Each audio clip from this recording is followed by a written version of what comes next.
mic is working. There we go.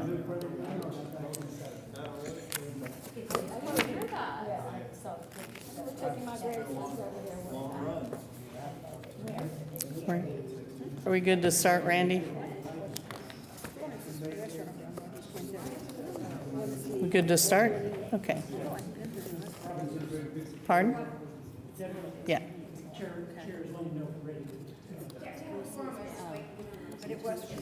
Because we have a quorum now, right? So we can start? Okay. Okay. Welcome, everyone. We now have quorum, and we'll begin the meeting of the Oklahoma City Arts Commission for January 27th, 2025. Before the commission votes on each item, I will ask staff to provide details of each case. I will ask if the applicant has anything to add, if he or she's in the audience. And and if you wish to address the Arts Commission, you will be recognized. Please go to the central podium, state your name and address for the record, and begin your comments. Please limit comments to no more than 3 minutes.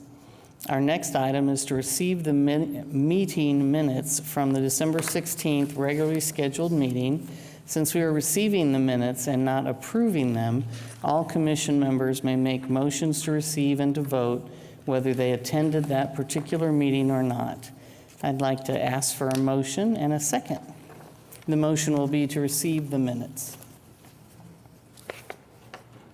Moved and seconded. Okay. Now we can all vote.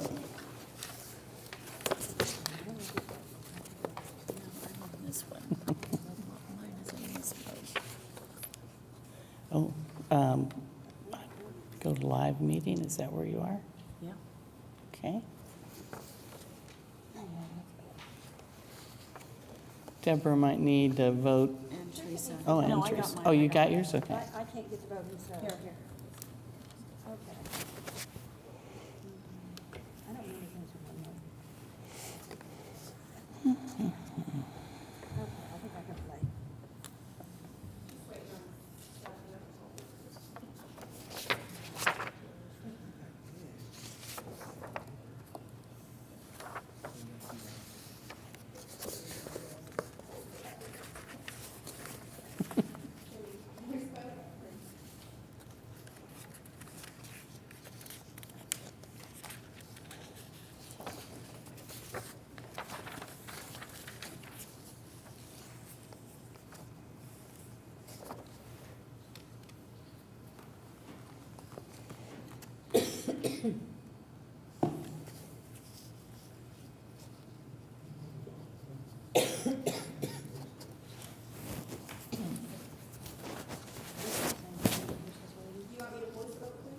Please, yes, I changed my email address and I don't remember which one.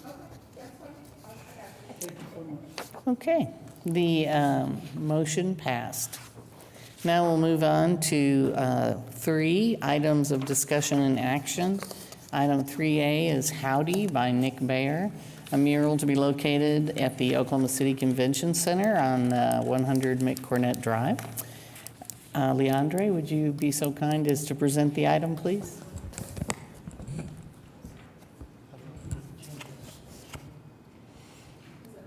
Oh, okay, there we go. Got it. Yes, I got it. Good afternoon, Commissioners. My name is Leandre Lattimore, Project Manager for Arts and Cultural Affairs. The item I have before you today will be a large mural entitled Howdy that will go inside the Oklahoma City Convention Center.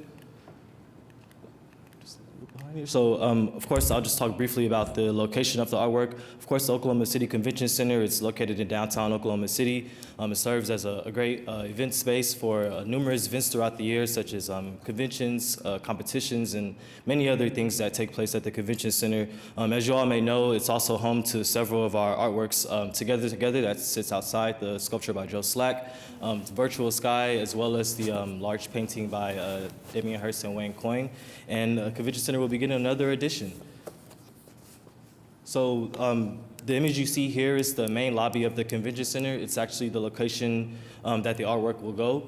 It will be a large mural that would be 17 feet by 20 feet, and it will actually hang from a canvas banner that will be attached. You can't see it in this image, but there are 3 rigging points that were pre-installed into the ceiling. So the beauty about this is that the banner can be hung at any different times for events. It can also be taken down and stored away in the instance that the convention center may have an event that may require the usage of this space. So I'll go to the next slide here and show you the actual work itself. So of course, as I mentioned, this is titled Howdy by artist Nick Baer. As you can see in this image, it encompasses a lot of things that speak to Oklahoma's culture and heritage, things such as the Indian blanket flower, the Route 66 sign, scissor-tail flycatcher, and many other things that you may see and recognize that reminds you of our great state. So of course that was the vision here, considering that with the Oklahoma City Convention Center, much of the visitors that will be there would be visitors from outside of Oklahoma. So we figured this would be a great opportunity for people who may not have visited Oklahoma City before to come in and get a small glimpse of just everything that we appreciate here about our state. So of course this is the image here, and I think it's worth mentioning that our own Commissioner Nauser was on this selection committee as well, and they determined this work to be the most appropriate by artist Nick Baer. I believe that's all I have, actually. I'm more than happy to answer any questions from the Arts Commission. Do we have any questions? We had some excellent people to select from, I can tell you that. And we were, they were asked to give us their vision of Oklahoma, but to do something different, to kind of go outside the box. And I think he did well with that. Also, it really lends itself to merch, so I think that that's going to be a happy thing for them as well. Yeah, no, what can I tell you? So anyway, we recommend to the City Council this Howdy for approval, and Terry has moved, Deborah has seconded, so I can ask for a vote. May I make it? You may, Commissioner. Make an extraneous comment. Scissor-tail flycatchers are such pretty birds that I wish some of the images were something other than the ends of their wings. I wish it had a whole bird there and not just what appears to be the back end of the bird. Oh, okay. Oh, yes, Commissioner Smalley. I'd also like to commend the use of the canvas, because one of the things that I encounter, especially in hospitality spaces, the use of permanent murals where there can be things that are storable later on. It's a great way for us to make an investment that we know that in the future it can be moved. And I just really like this as an option, and hopefully we can use more of these in the future. Absolutely. Great. Are there any other comments or questions?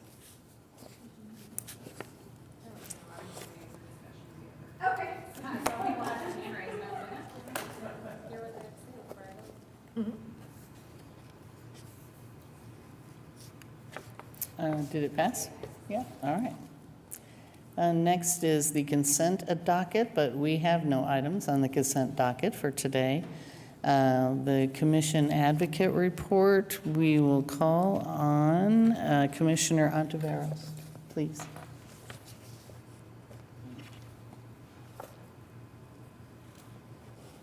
Hello. Yes, thank you.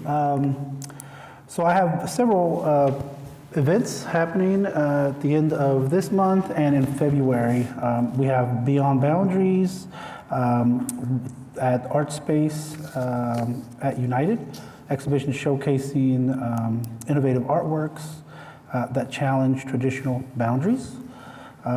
First Friday, Gallery Walk at the Paseo Arts District. That's going to be February 7th. Let me go back to the Beyond Boundaries. That's going to start tonight through the 31st of January. First Friday, Gallery Walk. That's going to be February 7th at the Paseo Arts District. It's an event where over 80 artists and more than 25 businesses open their doors to the public, and featured exhibitions, guest artists, and live entertainment. An Affair of the Heart is 7th through the 9th of February. We have Factory Obscura, February 14th, V-Day Dash and Art Show over on 25 Northwest 9th Street. That's always a fun place to be. We have Shunyon Performing Arts at OCCC, which I thought in the past was at the Civic Center, right? So I guess they changed their venue this year over at OCCC. That's going to be from February 22nd and 23rd. We've been to a couple of those events, and they're always a lot of fun. And then at Oklahoma Contemporary, we have Art Crete Night, which is a free art critique event featuring local artists presenting their work during a curator-led discussion. So, big supporter of Oklahoma Contemporary Art Center. And then here at the Oklahoma City Museum of Art, we have Art in Bloom. That's going to be February 28th through March 2nd. It's the 6th annual event featuring floral sculpture interpretations of works from the museum's prominent collection, crafted by designers from across the region. Is that what I'm supposed to be doing as this? Is that Beautiful. awesome? Yes. That is my report. Does anyone else have anything they'd like to add? Yes, Terry, Commissioner Cooper, sorry. I've got to get used to that. Well, if I didn't say it, I'm pretty sure Deborah would. We have the Allied Arts kickoff. Tomorrow. Night. Oops, tomorrow. Allied Arts is kicking off their campaign tomorrow evening, and that is a big deal. It's a big deal. They raise a lot of money that helps provide funds to a variety of arts organizations all over the central Oklahoma area. So it's a really important campaign, and it's one that we all should, to the extent possible, I think we should all support it, because in a way it helps all the arts, which means it helps all of us enjoy the arts. Yes, Commissioner Eichmann? Also, at Oklahoma Contemporary, February 20th is the opening of Edgar Heepebird's exhibition, which will be up for several months. I think the thing that's extraordinary about that exhibition is he is exhibited all around the country and internationally, and this will be the first show of his work in Oklahoma. So I think if you have the opportunity, please come out on February 20th. I've already got my Well, ticket. and we approved the, there is an installation that's going out in Campbell Art Park that looks like a basketball arena that's going to have some of his art on the floor, and it's going to be an operating basketball court, because they're going to have basketballs. They want people to play. And that's part of the show and the installation by Edgar Heepebird's. And that opens in March. So it's a campus-wide exhibition, and you have the opportunity to come out several times. Thank you. Commissioner Salyer? I would be very remiss if I didn't remind everyone, now that we're in the end of January, that April 24th through 27th is the Oklahoma City Festival of the Arts, right here in Bicentennial Park. 4 days of fabulous artwork. We have 144 artists, many of whom are new to the festival for the first time. I think there are 20 different food vendors with all of our old favorites like Strawberries Newport and Indian tacos, but this year there'll be Ethiopian food and all sorts of great new options.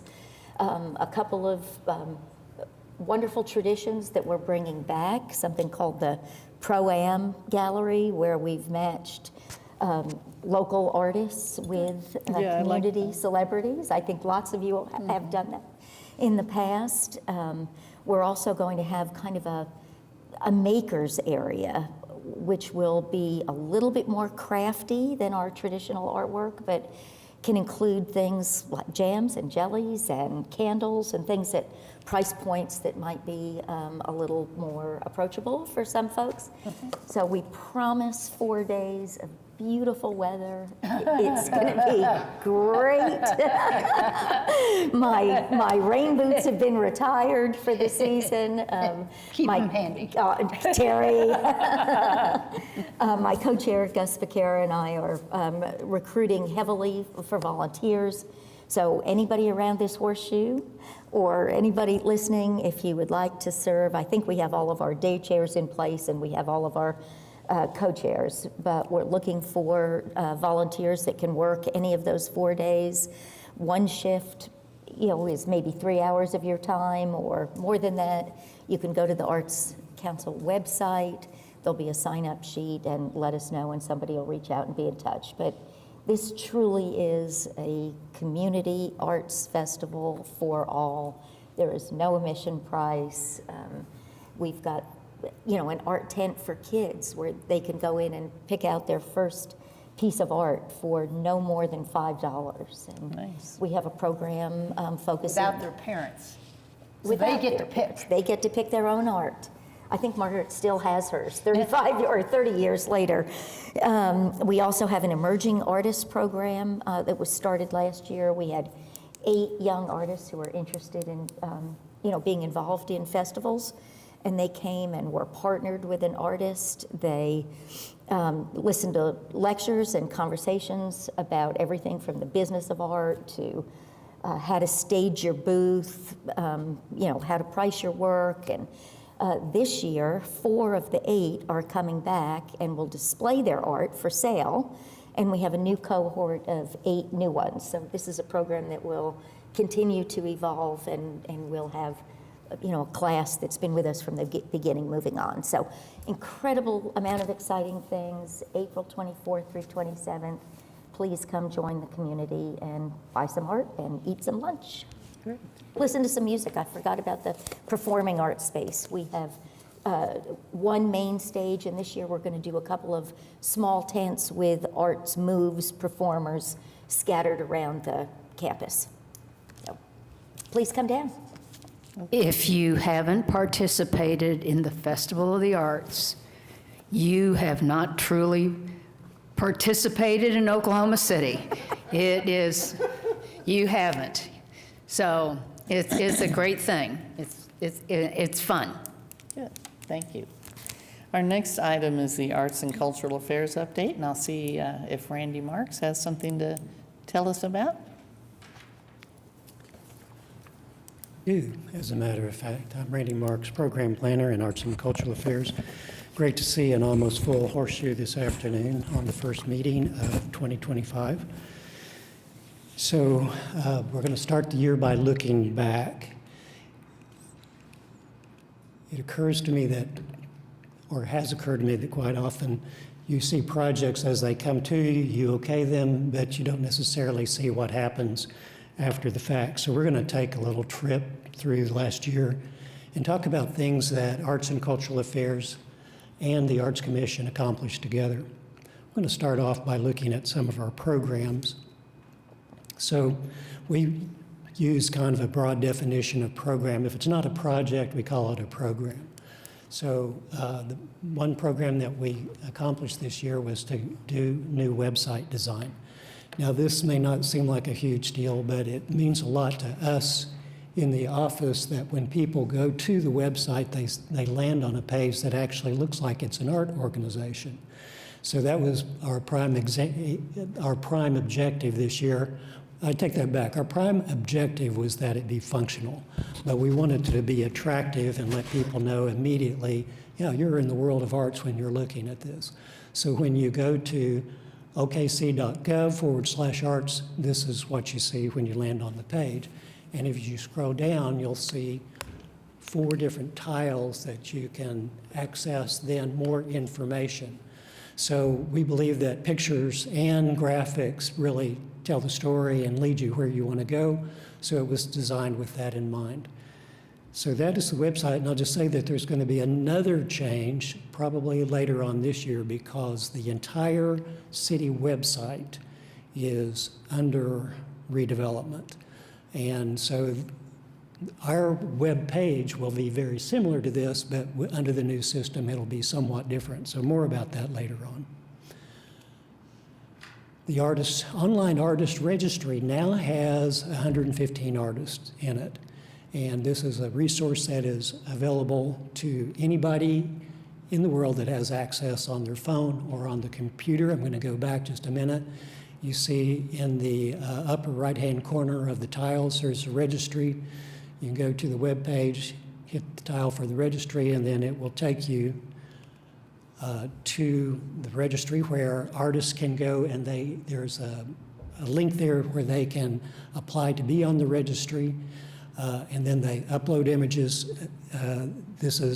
So we're really 21st century on this now. When we were doing the pre-qualified pool, we had 1 foot back in the 18th century. So anyway, this is total 21st century item here. Also, another new tool that we've been looking forward to for a long, long time, been asked about for a long time, is an interactive map that shows all of the public artwork that the city has in the city. So this has almost every work of art. We have added a number of them in the last couple of weeks, and are adding some more in the next couple of weeks. So we're a little bit behind, but you can, if you haven't done this already, go get on the map and play around and take a look at it. Now, this is just phase 1. So phase 2, and we intend to roll this out later this year, will include all of the public art basically in downtown Oklahoma City. So works owned by Downtown Oklahoma City Partnership or by private organizations. I can't remember the name of the work right now, but the huge red sculpture in front of Leadership, for example, is public art, but it's privately owned. So works like that, Clint Shore's work, The Kiss, will be added later on this year. But we're not going to stop there, because we'll continue out and we'll try over the next couple of years.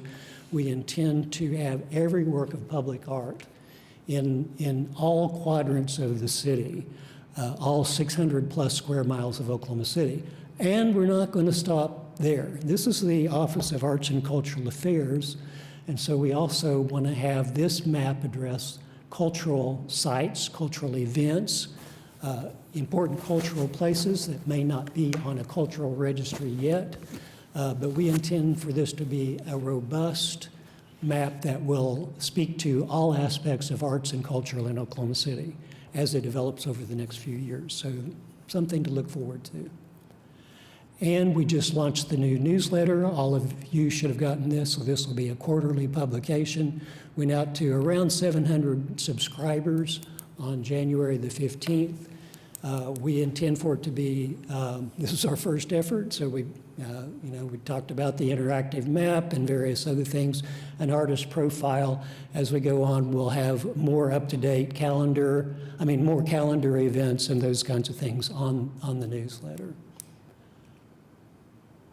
Another program that we have is part of technical assistance is that if we're asked to speak or be involved in workshops, then we volunteer our time to do that. So Leandre, well, to be totally honest, I was asked if I would help out on a panel in August, and I couldn't, and I said, but I've got a better option for you. Why don't you invite Leandre Lattimore to talk to the OVAC Ask workshop that was held in August. Ask means Artist Survival Kit. This is a program that goes back probably close to 20 years, been very successful for OVAC. And they do all kinds of events and training for artists to teach artists how to become professional artists and be better at their work. So Leandre talked to the group on back in August, and I heard through the grapevine that he did a fantastic job, which was absolutely no surprise. Now, also, I don't have a picture of the actual event, but we cooperated with the Paseo Artists Association with their ongoing series, the Robbie Kinzel Workshop Series. So this is a continuation of things that Robbie started in conjunction with the PAA. They asked us to make a suggestion, and we suggested that we do a mock selection committee because this is something that a lot of artists don't, it isn't something that you do all the time, and maybe it can be a little bit intimidating. So we had about 7 different artists come out. I conducted the mock selection. Everybody got into it, played the roles. It was a tremendous amount of fun. And the thanks I got for that was Teresa Holtberg of PAA said, let's do that again. So we're gonna do that one again sometime in the spring, and then that workshop will be expanded on out into various other events also. Now, You are probably most familiar with the funding that we get through the 1% for Arts ordinance, but we also have other sources of funding. These are alternative sources of funding. The Black Communities in Oklahoma City project was funded with an Oklahoma Humanities grant through a national program of the NEH called United We Stand. This was a project that Leandre corralled all the way through. There were oral histories of 18 different individuals that lived in different communities, Black communities that were within the boundaries of Oklahoma City. This isn't the traditional Black towns that are scattered around Oklahoma, but these are parts of Oklahoma City that there were communities that were established, many of them before statehood. I think in at least one case, maybe even before the run of '89. So, and then when the Jim Crow laws came in, and then with the redlining, the Black population dwindled in all of these neighborhoods and was basically forced to move to the east side. But there are remnants of these communities around. So we wanted to capture as many stories as we possibly could of members of families that knew stories about these. So we did oral history project, and here, this is just a still, but you can see Rosetta Funchess, who is the director of the Black History Museum. She was one of the interviewees on this. Now, it didn't stop there. So the United We Stand program by the National Endowment for the Humanities, we're so happy with the overall program nationwide. There were something like there were over 50 programs nationwide. They wanted to have a convening where everybody got together and talked about these. And instead of doing it on the East Coast or the West Coast, they were proud of what Oklahoma Humanities had done. And so they decided, let's do it in the heart of the country and let's do the convening here. So all 56 agencies, that's 50 states and various territories and so on, converged on Oklahoma City. Fantastic opening night event at FAM, and just looking around and watching people's faces as they saw the fancy dancers and the other events that had been organized, wonderful food from the restaurant. You could just see it on their faces. They had entered a foreign country, and they were astounded. So that was how it all started out. But the next day, there were all of the different programs, or a selection of the programs, made presentations, and Oklahoma Humanities, again, wanted us to do a presentation. So Leandre also presented at the national convening, and again, made us all look good. So that was a wonderful event for the city and for Arts Commission and for Oklahoma Humanities. So Robbie Jones is the special projects coordinator. So I could have mentioned her name on multiple things that just passed because she actually was our interface with the PIO on the website design. She manages the artist registry for us. There was a new entry today, as a matter of fact, an application today. So this is an almost weekly occurrence. But she also coordinated and managed this particular project, which is a streetscape project. Streetscapes are exempt from the 1% for Arts ordinance, but the Public Works Department has dedicated, in some cases, 1% for art for certain streetscape projects. So these are ceramic murals on the side of the PAA building, and on the left you see an homage to the Paseo Plunge, the swimming pool that used to be on the Paseo. In the center, the Paseo Festival, and on the right, poetry readings. Also part of the streetscape project, instead of adding new art, it was determined that there are 2 historic murals there that should be rehabilitated, refurbished. So the Welcome to the Paseo, or it's often called the Sost mural on the left by Artist at Large, And then the Harding mural by Nick Bear. It was originally done by Nick Bear and students at Harding. Nick refurbished that this year also. And I should say that the artists on the murals are Nicole and Astrid Mohn. And then finally, the Sister Cities project resulted in Oklahoma City's global community. Artists were Scott Henderson and Kyle Van Alsdahl.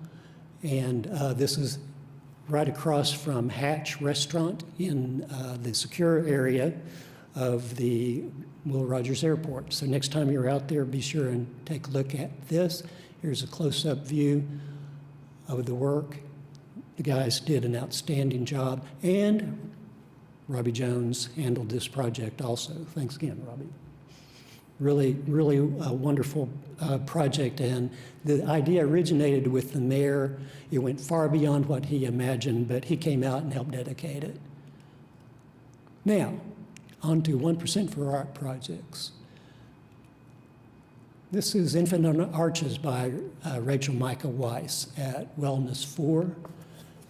So these wonderful ethereal clouds.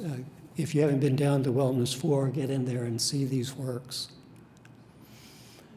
At Almonte Library, we had two different projects. So you've heard the name Scott Henderson before. You're going to hear it again and again in a little bit. But the Almonte mural, I don't think that he's actually named this yet. Do you know? It's called the Almonte Library mural is the title of it. And then the other project was also on the interior of the building is a ceramic mosaic, also again by Nicole and Astrid Mohn. We did 5 bronze restorations. So the one on the left is Andy Payne, and this sculpture is at the Route 66 Park over on the west side of Oklahoma City. In 1928, Andy Payne, who is a native of Foyle, Oklahoma, ran the inaugural, and maybe it was the only, international transcontinental foot race, LA to New York. I can't remember how many days he took him. It took everybody. Andy was one of the few finishers, and he was the one that won that. So anyway, a lot of the route was along Route 66, but instead of going up to Chicago, they ran to New York. But anyway, this work had been actually hit by a car or something. All that was left on the site was his foot. So when we had our refurbishing team in town, we knew about this one from Parks, and they were able to tackle this one in addition to the other works that they did. Refurbishment of the Pioneers of 1889, the Robert S. Kerr bust in Kerr Park, Pioneers of 89 in Kerr Park, and then of course the Landrum Monument, the bronze part of it in Kerr Park also. And turned out that this was a very fortuitous event that we did the bronze refurbishment, because we found out a lot about the bronze work that is going to guide how we deal with it in the future. More about that later. I'm just going to leave that as a teaser right now. The mother-daughter fountain at Will Rogers Park. And you can see the beautiful copper green patina on that. At Wheeler Park, Scott Henderson again delivered the goods.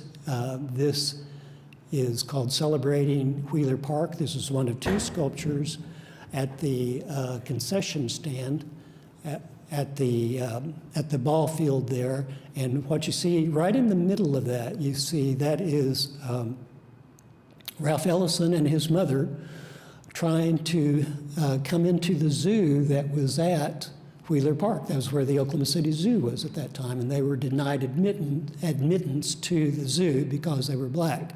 So this is a commemoration of that.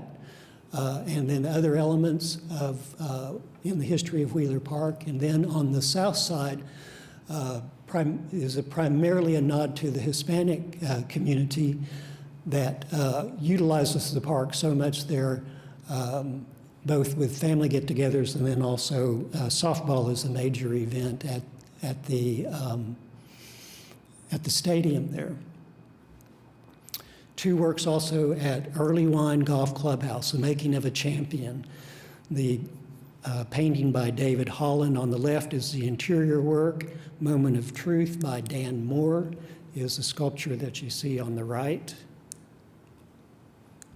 Our Dream Shadows by Gabe Friedman and Denise Duong.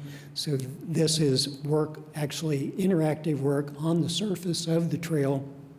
So you can see that's Gabe's shadow there. You can see him interacting with the shadows and becoming part of the composition. And that's at the Deep Fork Greenway Trail. On the Oklahoma River Greenway Trail, 3 works by Don Narcomi called Communion. And there you see, this is at daybreak with the mounted FAM and then the FAM building across the river. And then finally, Sound Houses on the Will Rogers Trail. Cheated just a little bit about on this one. It was totally complete before the end of the year, but because of weather and then a couple of other glitches, it didn't actually get installed until this last weekend. But we have a little treat, kinda, for you. So you're gonna get to see a video of this interactive work, if everything goes well. Ignore the guy that you see in the video.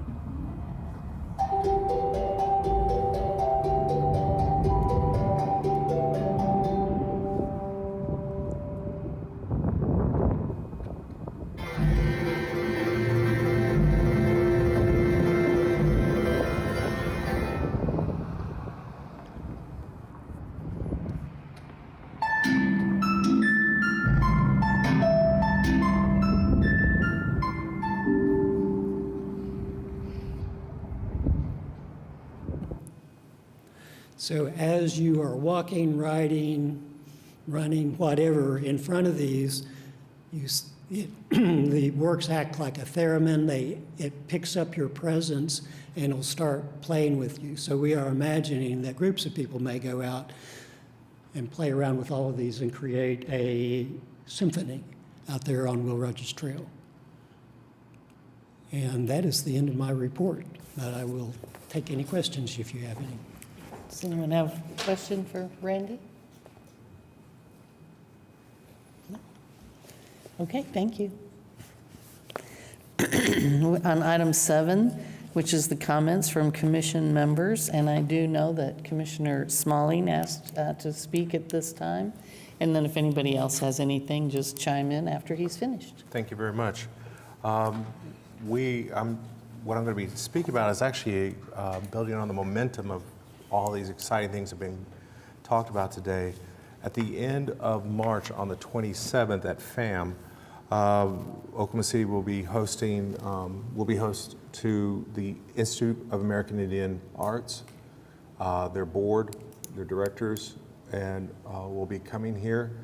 It is the first of what is going to be a series of visits to establish more formal relations with both FAM and other tribes, but also once I was asked to participate with Jimmy Goodman, we'll be running point with this. I brought up being part of the commission. They would like to meet, and so they've sent a letter. And so I'm just going to read the letter from Dr. Martin, the director or the president. He goes, "We are honored to invite you to a special event entitled An Unbroken Circle, celebrating the bonds between indigenous peoples of Oklahoma and the Institute of American Indian Arts on March 27th, 5 through 7 p.m. at First American Museum. Since its inception in 1962, IAIA has fostered strong connections with Oklahoma's indigenous peoples, underscoring the importance of our languages, histories, cultural traditions, art, and more. This legacy is highlighted in our iconic Making History photograph and on our Making History page, which features numerous alums from Oklahoma and Oklahoma City who continue to shape contemporary indigenous arts and cultures. Among these notable voices is IAIA alum Heather Atone, Choctaw and Chickasaw citizen, 1993 senior curator at FAM. Heather reflects on her transformative time at IAIA, quote, "Critical skills, faith in my vision, and willingness to take risks were cultivated and rooted in my experiences at IAIA as a student. It exists because so many people believe in Native creatives have value. It's a place where students have been encouraged to manifest their best ideas, seeing what they can gain from them and contribute back, end of quote. So together, we celebrate the ongoing contributions of Indigenous artists, scholars, and cultural bearers from Oklahoma, whose influences reach far beyond the walls of IAI in Santa Fe, New Mexico. Please join us. And this is from Dr. Robert Martin, IAI president.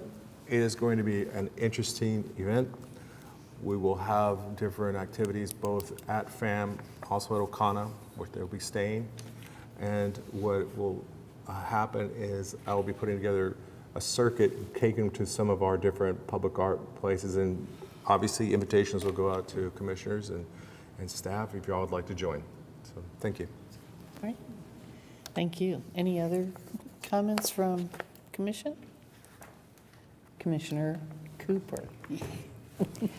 When Randy was talking about we're not just the Office of Arts, but also of Cultural Affairs, and it reminded me that among the cultural affairs going on in the community, Wednesday is the beginning of Chinese New Year, which will continue for approximately 2 weeks, 16 days. It starts on the first new moon, and it goes until the following full moon.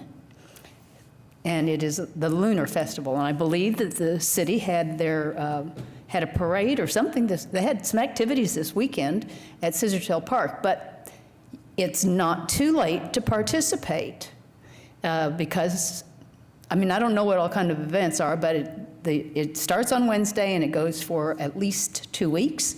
So there could be other things going on, and it is a cultural activity of which we should be aware. Thank you. Anybody else? Okay, the next item would be public comments, but since we don't really have anybody from the public here right now, we will move on to me reminding you that our next meeting will be held February 17th in these chambers at 4 p.m.